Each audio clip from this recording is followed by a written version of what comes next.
Coming to you from our studios here in Kokomlimli, also live on DSTV channel 421, Go TV channel 144, on your digital TV and around the world at myjoyonline.com. Vice President Dr. Mahmoud Bawumia is expected in the northeast region this afternoon to commiserate with flood victims in the West Mamprusi area. 3 communities have been affected, leaving a 3-year-old dead and about 700 residents displaced after floods triggered by torrential rains and the breakage of 2 dams in the area. The displaced residents were rescued by NADMO and sent to temporary shelters in nearby communities. JoyNews correspondent Ilyasu Tanko, who's been on the ground since this incident on Thursday, reports the victims have abandoned the shelters and returned to their communities. Here's his update. The neighborhood of Kukwazugu here, this is a primary school that was designated as a temporary camp for displaced people yesterday, and we know that in 2 communities about 700 people were displaced as a result of the collapse of 2 local dams in the area and weeks of torrential downpour. Now these people, some of them, we understand 70 of them were brought to this particular school facility, and as you can see from the background, their items being packed there. We have some of the items in the veranda. As you can see them, some of the items are also in the classroom. This actually is an uncompleted school building. And this morning we are here. The people themselves are not here. Our understanding is that the people somewhere in the night requested to go back to their flooded communities. And so managers of this facility had no option than to grant their request. As we speak, we can see their items here, but the people themselves are not here. Some of them, we understand, have also moved to relatives, family and friends in this particular community. Others, as we understand, have also moved back to their community. So this morning we can say that yesterday these displaced people were brought here. Unfortunately, they have left the place after they made a request to managers of these facilities to allow them to go back to their communities. Some of the reasons that they gave, as we understand, is that they still have some of their members, their family members left in their community, so they have to go and join them. So you can see the background there, their items, but the people themselves are not here. Ilyasu Tanko has also been speaking to the regional NADMO director. Let's hear him. We have in Banawa, we have 13 households that are affected. Then 11 houses are completely collapsed. The number of rooms, we have 46. Keta, we have 19 households that are affected.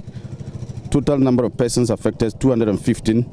26 houses are collapsed, completely collapsed. The number of rooms, 112. Gagbini, 37 households are affected. Total number of persons affected, that's 400. 17 houses are collapsed. 183 rooms are affected. Then Dimia, we have 11 households that are affected. 173 persons affected. Then we have 4 houses being collapsed. Number of rooms, 43. So in all, we have number of households that are affected are 80. Total number of persons involved, 938. Number of houses that are collapsed, we have 58. Then number of rooms, that's 384. So NADMO, like you said, we were here yesterday when the incident happened. Myself and my men with the police were all on the ground. The MCE was there. We had to help the people to evacuate them to a safer place. Even we identified a place in Walawale and then Diani, that's one of the schools where some of them slept. And those who slept on the road, we tried to persuade them to go to the schools there to sleep. They didn't heed to that. And then we prepared food last night. We went around, we distributed the food. We provided them with mosquito net, mosquito coil, blankets, and the distribution is ongoing. Just this morning, we are arranging to bring some relief items to come and then support them again. It's unfortunate we are seeing this, like what the woman has said, because you can't be standing looking at your building being collapsed. So it's just God beneath that the entire community is collapsed.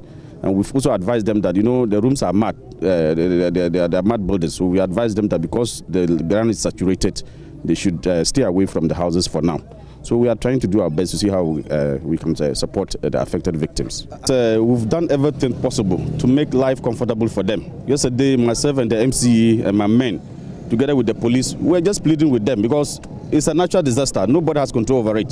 So now that it has happened, let's see how best we can get you to a place that will be safe for you for now, so that we'll see how best we can put up life back to normalcy. But they didn't heed to the call. But some of them heeded to the call. When I was coming, I went to the Diani. Some of them slept there. They were being supplied with food items and then the support that we're having.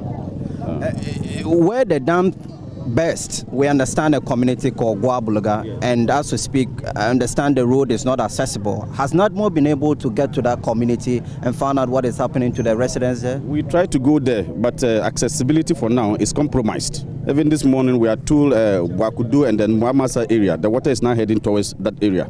And that area too, some rooms have been affected. I just received a call from the Nasia chief. So we are trying to organize some relief items, and we are told that maybe the vice president will be here this afternoon. So we are trying to organize some relief items. From there, we'll try to see whether we can get access to the place to see what is happening there also. East Region correspondent Ilyas Tanku speaking to the NADMO director there, John Kweku Al-Hassan, and you can just tell from his reaction how frustrated he is, especially with regards to keeping the victims or survivors of this flood at a particular location. When we spoke on Thursday, at the time the floods had just started, he told us that it was difficult to even ask commuters to go back. At that time, the road was flooded, that main road you're seeing in your shots there. These are drone shots showing you the extent of flooding. Today, the water seems to have receded drastically. On Thursday, it was at waist level, and the fear was that it will go higher than that. We understand now that the water has moved on to other communities and is causing havoc there also. We'll be bringing you more on this development. But let me just also chip in here that we here at the multimedia group have started a campaign, #UpToUs. Whatever you have, you can send your donations to our special EcoBank account for this disaster in the northern part of the country. It will be coming up shortly for you. And you can also donate items, relief items, right here to our premises so that we can support our brothers and sisters in the northern part of the country. What we are picking up is that the Vice President will be heading to the Northeast region. He's expected there to go and commiserate with residents who've been affected by this. Sometime 2 weeks ago, we brought you reports of flooding in the Savannah Northeast and some parts of the northern region, and that claimed some 10 lives. We are learning, unfortunately, that this recent flood has claimed the life of a 3-year-old. You can see the homes there that have been brought down literally by the floods there, flattened by the floods there. You can see the roof sheets just on the ground, and it tells you the extent of damage and loss caused by the floods.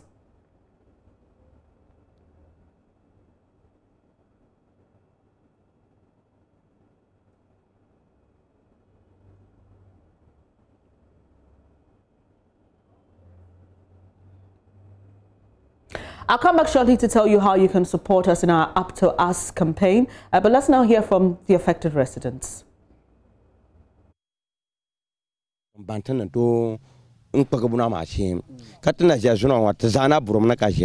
anto yal bin sha min bin sha sambe bin sha kamza den sabe yilmon sasam nti sha bin shel kam kan sabe yiron wanza condemn do mi igwa yaro nku yan tabuna kamza bela la duwane kamna tibe nyangan anna pan lakka chamshowa to ko paban sheshela to nema kam bela la duwa mane kan ku dokko ma nyama kama balansi to kwana tabandira za ko biya kapune so kaman ko lo miar ko to no panyanga takanwane ya poloki sa be sama to den kampan yalma so huma to sa bela pallo zugo to sa bela pallo manama dunsi sanya wallahi basa domte te nambo sa yan sir da mo ko sa tamama ngata nyota na bon kurat na ta bibe mama manga de samala nambo ka wula ki ya non pompon to tin japan pongo ngona yamangni ti suhne wondaba be ban ko nya pamam be to ne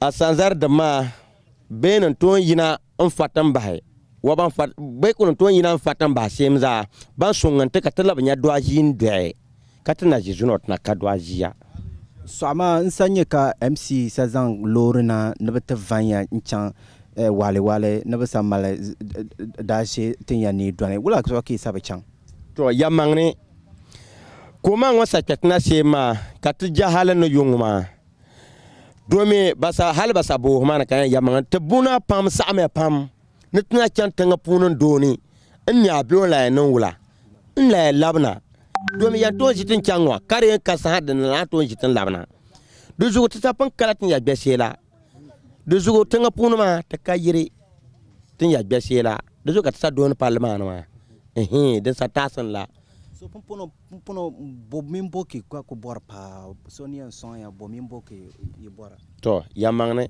sumsunge bian ka be sungati te yi o ma duara ne te bandira do bandir ma ana palando ya ta palga ka asa amane ala an kane so anji an kanama Elias Tanko there speaking to a resident whose home has been brought down by the floods, and he joins us on the line with more. Hello, Elias, can you briefly explain to us what this gentleman was telling you? So, the destruction as his house, and he's telling me that they've lost entirely all property, and I asked him why they refuse to leave the community when the municipal authorities provided buses for them to come to the municipal capital. And he said they were not sure the municipal authorities will bring them back this morning to the community. So they were there, they were sleeping in the community so that early morning they can get to their homes and try and see if they will be able to salvage some of their properties. I asked him what is the next line of action for them, and he says that for now they have nothing of their food stuff have been washed away, and they're hungry now. They are now asking for support. They are asking for government intervention immediately. Ilyasu, we can see from our drone shots that you brought in, the water has receded significantly. But we also understand that the flooding has now spread to other communities. What's the extent of damage there? Well, that has been confirmed by the NOMO director as to speak, because yesterday incident, the here had to cut the bed to Hello, Ilyasu. We can't hear a thing. No, we can't hear you. The line is breaking badly. Can you hear me? Hello, Ilyasu. Yes. Hopefully it would be stable this time. Now. Too bad. Ilyasu would have to end it here. The line is really bad. But Ilyasu was just explaining to us the extent of damage and how the water has moved on to other communities. But just like I was saying, you can't support the multimedia group's campaign up to us. We are appealing. Whatever you have, kindly send to the number on your screen, the account number on your screen. EcoBank Head Office, account number 1441-00233-8104. It's called our Northern Floods Disaster Fund. Whatever you have is very appreciated.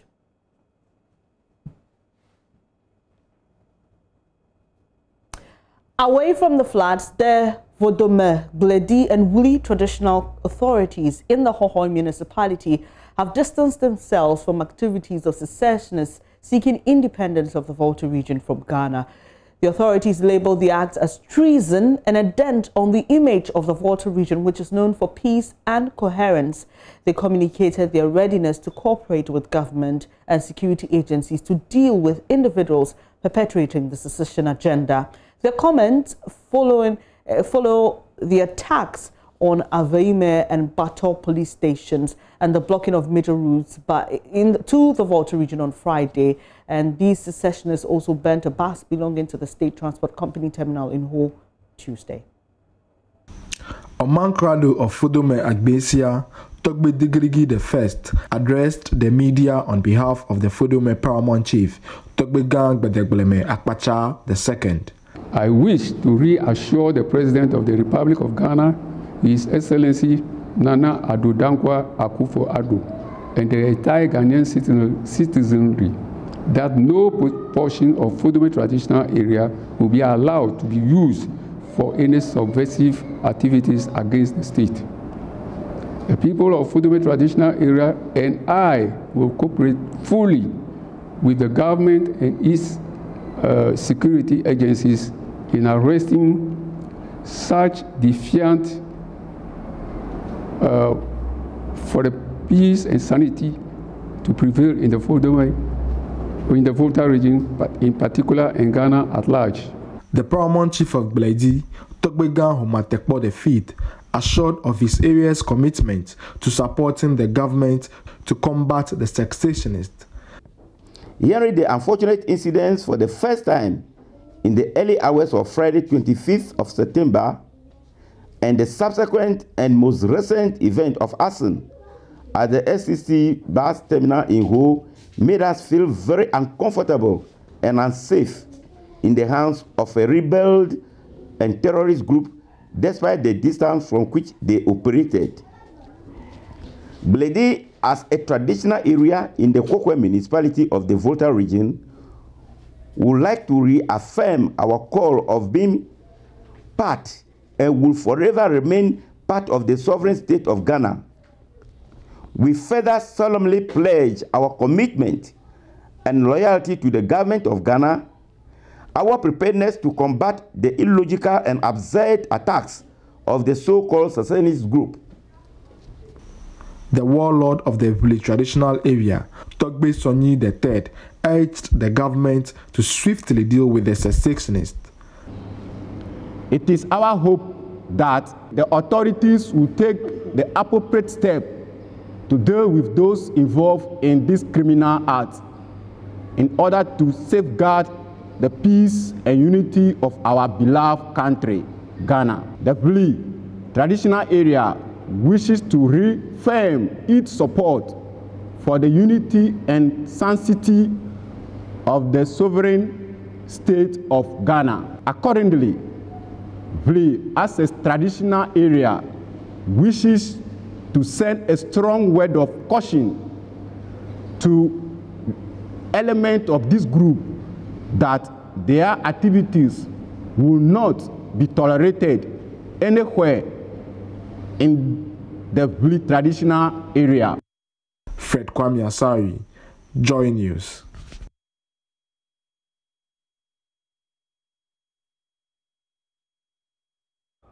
The Volta Regional House of Chiefs is currently in a meeting with the regional minister, reps from the National Security and Defense Ministries, as well as the Chieftaincy Ministry, to deliberate on the current security situation in the Volta region following secessionist attacks. It's been exactly a week ago since a group of individuals caused some disturbances in parts of the region to demand separation from Ghana. Another meeting with the Volta caucus in Parliament will be held after this one. My colleague Emefa Apau is there and joins us live with more. Hello, Emefa. We know that this meeting is being held in camera, but what really is the agenda? Okay, so Benis, like you know, the situation that we've observed or seen happened to us exactly a week ago, and that's the reason why the Volta Regional House of Chiefs is currently meeting the security chiefs, comprising the regional minister, Dr. Archibald Lecha. We also have joining them is the National Security Minister. We have representatives from the National Security Ministry also in that meeting. We are told the Chieftaincy Minister himself, Mr. Kofi Jamesi, is also there in that meeting, together with over 50 regional house of chiefs or chiefs representing various traditional areas in the country are also currently in that meeting. And you can hear some of the chiefs, even though the media has been asked to step out of that meeting, you can hear some of the chiefs raising their voices, concerns about the situation in the Volta region, which they say should not happen again, Benis. They are really of concern to them, and they are hoping that that situation will be resolved. But one interesting thing worth pointing out also is that, Venice, on our way here to the Volta region, you realize that security has been stepped up a notch higher. You will see heavy military presence, heavy police presence, especially at the spot that this incident occurred last week Friday. That's the Abutia Junction at Dwapong, where exactly the ties were bent. Even though residents are tight-lipped, most of them raising fears about the security presence in the area, so they are unable to speak to us. But you realize that every vehicle that is entering the Volta region is checked thoroughly. They are boots inside the vehicle to ensure that nobody is going to pose any danger or threat to anybody while entering to the Volta region. You know, a number of security checkpoints have also been put up, which were not there earlier. Here at the Volta Regional House of Chiefs, also as we speak, if we can pan the camera, you see that there's heavy military presence, heavy police presence, and in some cases also you see the National Fire Service, the Immigration Service, all here to provide security. For obvious reasons, because of the number of people, the high-powered delegation that are here currently at the Volta Regional House of Chiefs for that security meeting to look for a way forward for the region. In that meeting also, we have the National President of the National House of Chiefs himself, Dr. Premudo, who is himself also in that meeting. The acting regional House of Chiefs President is also here, Dr. Premudo, in that meeting as well. We have Tobe Ajantapo, we have Tobe Sri, a number of the chiefs all here to find a way forward for the Volta region. There were two meetings that were scheduled for today, Dennis. The second one, which was supposed to be with the minority caucus in Parliament.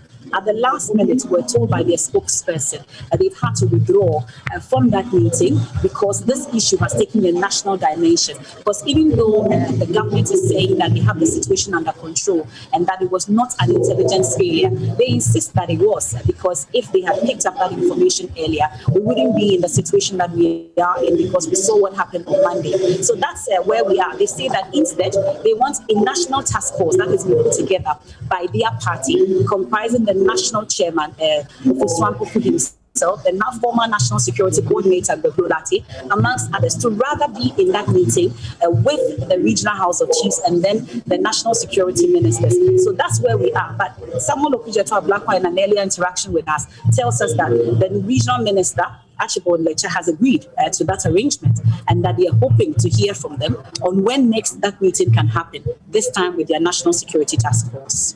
Thank you very much. MFR Powell joining us from the Volta Regional House of Chiefs meeting with National Security Delegation and a delegation from the Defense and Chieftaincy Ministry as well. And they are discussing issues regarding attacks perpetrated by members of secessionist groups. We'll keep our eyes on this and bring you more updates on that meeting.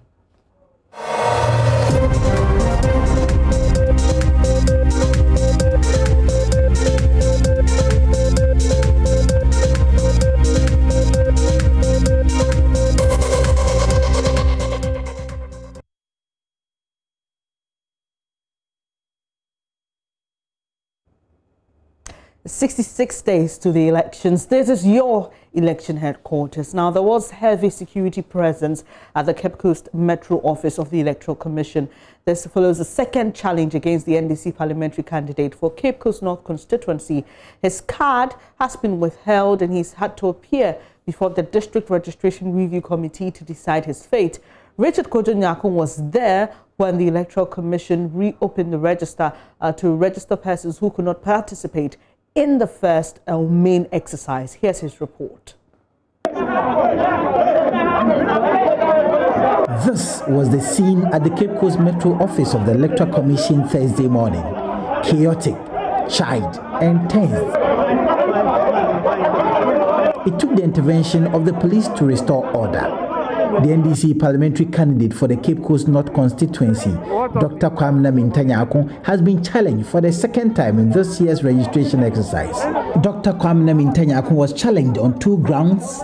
First, that he does not fall in the categories of persons the EC listed in its publication to register. And two, he is already registered with a card. Tempers were flaring up at this point, and dozens of police personnel had to be called in to beef up the security. The NDC's candidate was not amused about the development. His demeanor suggests he is not a happy man at all. I came in this morning to register as ordered by the court because according to the EC, my name was not in the restriction list. But they gave me my old card previously, and I wanted to find out whether or not my name was there. So this morning, the regional officer, the EC officer, asked that we should go into the registration.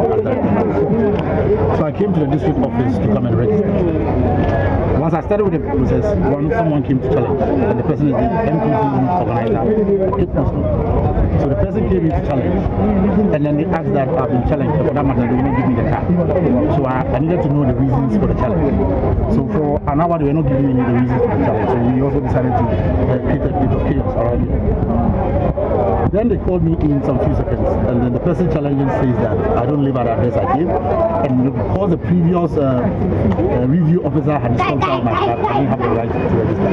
That is the reason. Acting chairman of the Cape Coast North constituency for the NDC, Dr. Shaibu Akansese, believes there is a ploy to frustrate the NDC candidate, and the party led by him in the constituency will do everything possible to resist it. This is an order from the court. We filed a writ of mandamus, and we were asked to come with a ruling to come see the regional box. She asked us that we should wait till today to do the registration. We waited patiently, only for you to come here to tell us we cannot register. They understood us, we registered, but I thought they were not going to allow him to go ahead with the challenge thing. He finished the registration, they seized the card again. That we should wait. The DRRC will be meeting on this case.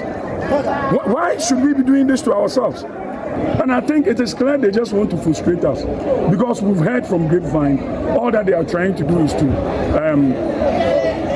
frustrate us so that we will give up. We are not going to succumb. Our PC will always remain Raga, Dr. Kwamina Mintayako. Cape Coast Metro EC officer Richard Asenso confirms the challenge against the candidate. He says per the CIA, everything lies in the hands of the District Registration Review Committee. His registration has been challenged as we speak, so it's now the duty of the DRRC, the District Registration Review Committee, to sit and then determine the matter. So that will be in the hands of the DRRC. As to when the District Registration Review Committee would meet to decide on the fate of the candidate to enable him file his nomination that opens in 3 days, no one knows. Richard Kwejunyakon, JoyNews, Cape Coast.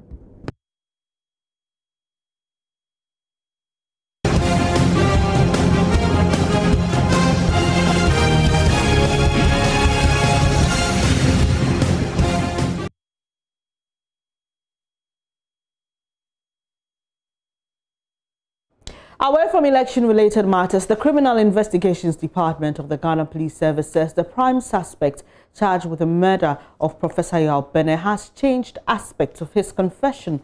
This means the police will have to revisit the crime scene to make the necessary adjustments to the case. Director General of the CID, COP Ken Isaac Yeboah, told journalists at a media briefing the motive of the suspect was to rob, but the professor was killed because he resisted. Head of our security desk, Gifty Andropia, has more. Hello, Gifty. So what exactly did the suspect allegedly take in that robbery attack which ended up in the killing of the professor? Well, Venice, as you have rightly said, the CID tells us that the idea or the motive was to steal, was to essentially rob.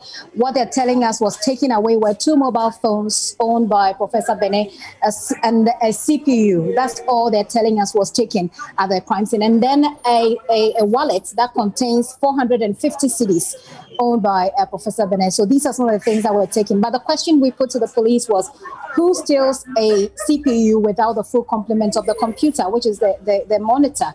And they told us that according to what the prime suspect is telling them, he believed that there may have been information, monitoring information, because there are cameras installed in the room, in the house. They believe that there would have been information on that CPU, and that's why he took it and dumped it in a septic tank. Venice.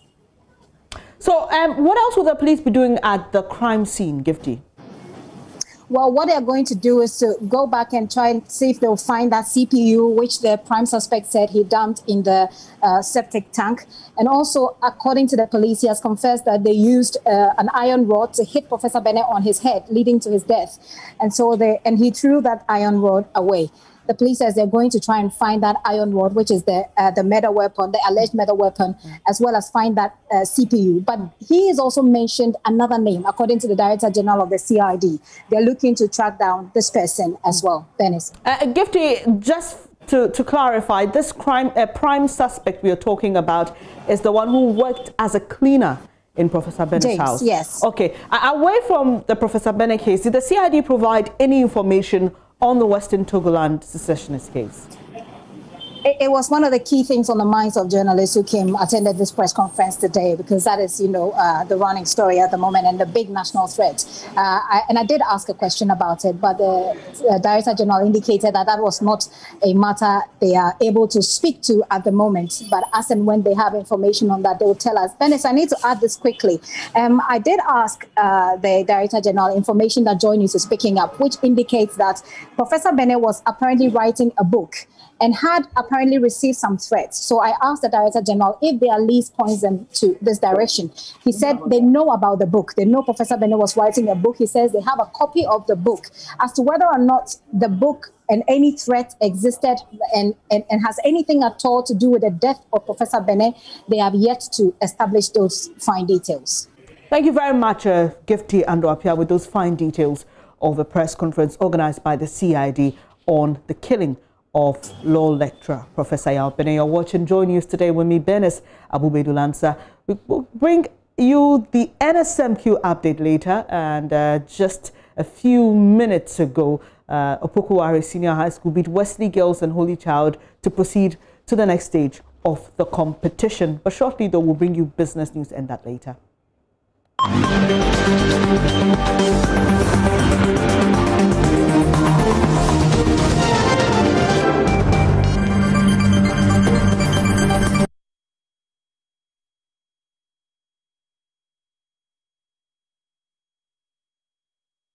Hello there, it's time for business. I'm Charles Aite. Now, business magnate Dr. Dana Macaulay has said that entrepreneurs across the country have really proven their worth during the lockdown season of COVID-19. Despite several job losses and the closure of businesses, Dr. Dana Macaulay believes that the innovation and the readiness to win among entrepreneurs in Ghana is much more to be laudable. He was speaking at the launch of the second edition of the McDan Entrepreneurship Challenge. I see more innovation this time. I see more of different dynamics in terms of the first season. And I can also see that the second season, the contestants are very serious and very determined. Most of them did not really, when we started this challenge, everybody thought it was a joke. After they saw what really happened and what is really happening to the lives of the season 1 contestants, it's been very competitive this season.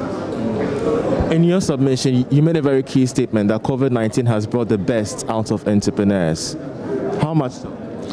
Well, I mean, you can see what is going on around you. COVID has brought the best, really brought the best out of entrepreneurs. I mean, we all have to remodel our businesses. I mean, by remodeling your business, we were locked down for a very long time, unless you are not a very good entrepreneur.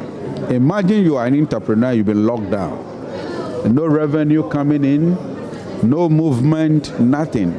It's an opportunity for an entrepreneur to think, to be innovative. Beyond innovation and drive, what other metrics are you going to be using to measure the success of these candidates? Well, it's about attitude. It's all about attitude and their determination and consistency and becoming successful people. There are many metrics, but with me, every successful man had to be disciplined and also put up the right attitude. What makes you successful is not really what you know. It's not really what you have learned, but it's about your attitude.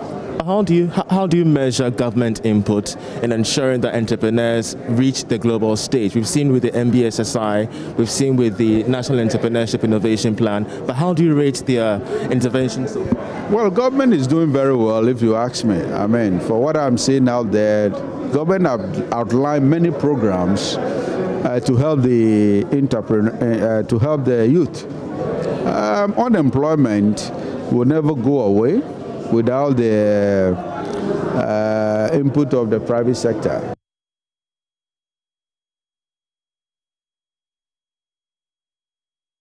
On government to expand the Planting for Food and Jobs initiative so as to aid in food security in the particular region of the north. According to them, despite issues of climate change and COVID-19, the Planting for Food and Jobs program can best be served if government expands this program beyond 2021.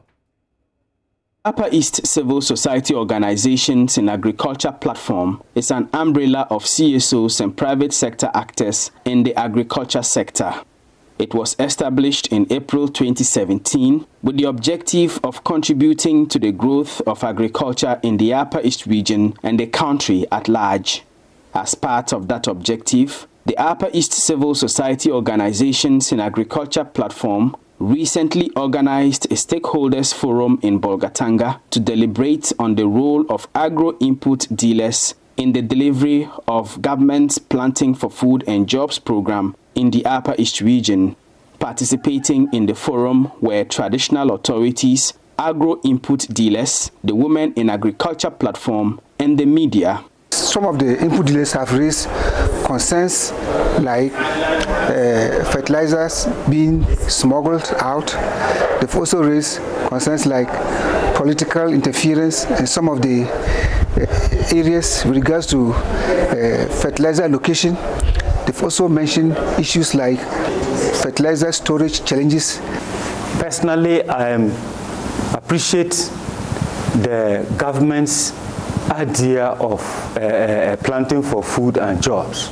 I believe that it has come to stay, and whether it is MPP or no MPP, it must stay. I think it's just like when a champion came into government and said, Operation Feed Yourself. This is just a second Operation Feed Yourself. And that ends it for Business Sport. Is up next.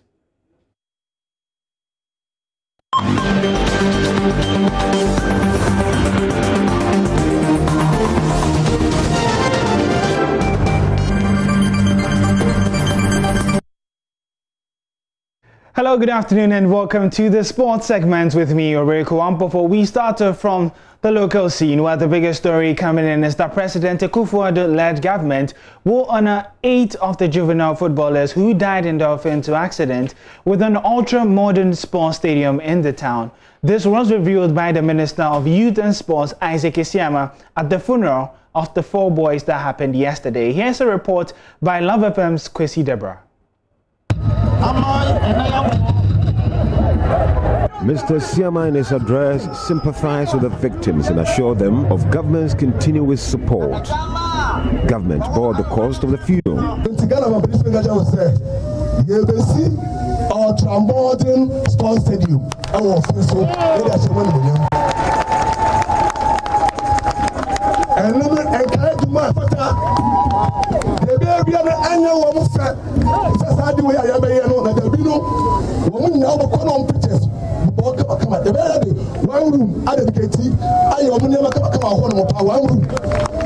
Mr. Siama also revealed that government has set up a 10,000 Ghana cedis trust fund for the victims.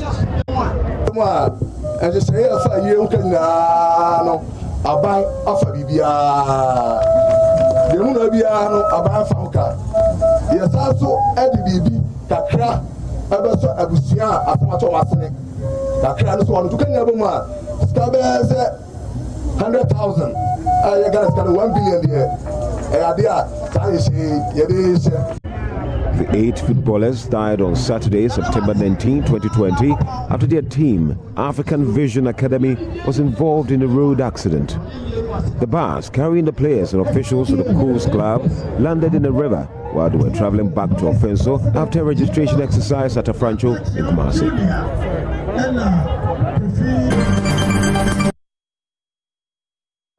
Opokuwari Senior High School won the first of the quarter-final competitions for this year's National Science and Maths quiz to qualify to the semis. They beat Wesley Girls Senior High School and Holy Child Senior High School. Our man Maxwell Agbagba was at the University of Ghana. He witnessed the competition. We also showed it live here. If you missed, you can watch on our YouTube page. But he has reactions for us.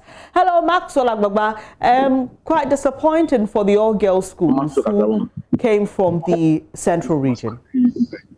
Exactly. A lot of people, were quite disappointed. Almost really thought that the Wesley girls, would go to the semi-final because they saw how people might to the semi-final. This year wasn't. Hello, Maxwell. Hello, Maxwell. I'd have to come in here. We can't hear you. Let me just give you some time to try and work on the sound. But I can see that you're standing with all students of St. Augustine's College, if I'm right. They are the reigning champions. They're hoping to defend their trophy this year, and they'll be coming up shortly in that competition against Accra Academy, Kumasi Sectech, and St. Augustine's College. Yeah, there you have them. They're defending champions, and that will also be an interesting one to watch. It will be live here on the JoyNews channel. Starts at 2. Maxwell, if you have a better line, let's hear what the old students of St. Augustine's College have to say. So the contest will be happening, later in the day, around 3 p.m., 4 p.m., I think. But already the old students are gathered here in their numbers. Action to take.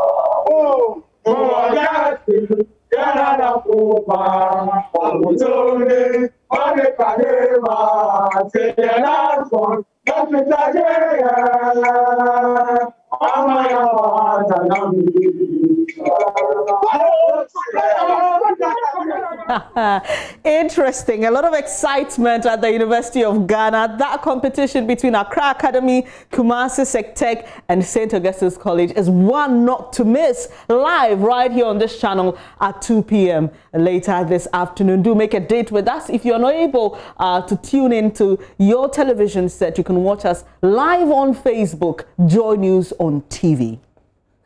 It's now time for Showbiz. Becky is standing by with the latest.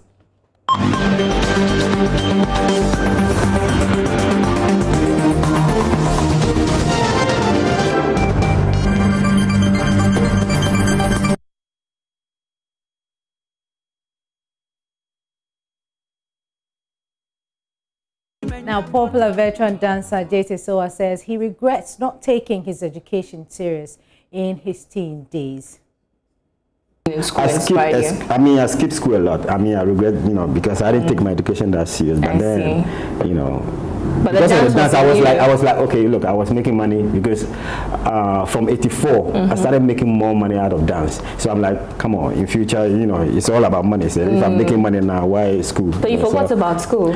I wasn't, let me say, I didn't take my education that serious. I finished from 5, but I didn't take it that serious. You didn't continue. I think the day that I have to take, what do you call it? Is it ECG or we call it, or is it O-level? O-level, A-level? O-level, yeah. I think I went to the, that was the first night I went to the exam hall, and that very night I'm going to London, so I'm like, I just want to see the film, the feeling already. Yeah, you put it somewhere. So I just look at it, I'm like, nah, I don't understand it, I just get out. What do you do for fun? Apart from that? I like watching movies a lot. Okay. For me, smoking, drinking, out of the way. So for me, watching movie, maybe that's why I make, I have a lot of babies. I see. Are you married? That's how I got 6 kids. 6 kids for one marriage. Wow. 6. Not one woman, no. Okay. Like I said, those days, yeah. I don't drink, I don't smoke, so yeah. Yeah, so I hear you were really into women back in the day. I beg you. You were the ladies' man. Of course, like you just said, you don't drink, you don't smoke, so. That was my colleague, Noella Kariyali, in a conversation with Ajete Soa. That'll be all for Showbiz here on JoyNews today. My name is Becky. Thank you very much, Becky. And that's how we end this edition of Joy News today. There's more news when you log on to myjoyonline.com. We are also very interactive on Facebook and Twitter. We are Joy News on TV. Please don't forget to make a date with us at 2 p.m. for the second contest of the National Science and Maths Quiz at the quarter-final stage. And that's between Kumasi SecTech, Accra Academy and St. Augustine's College. Well, up next is the Marketplace. To stay.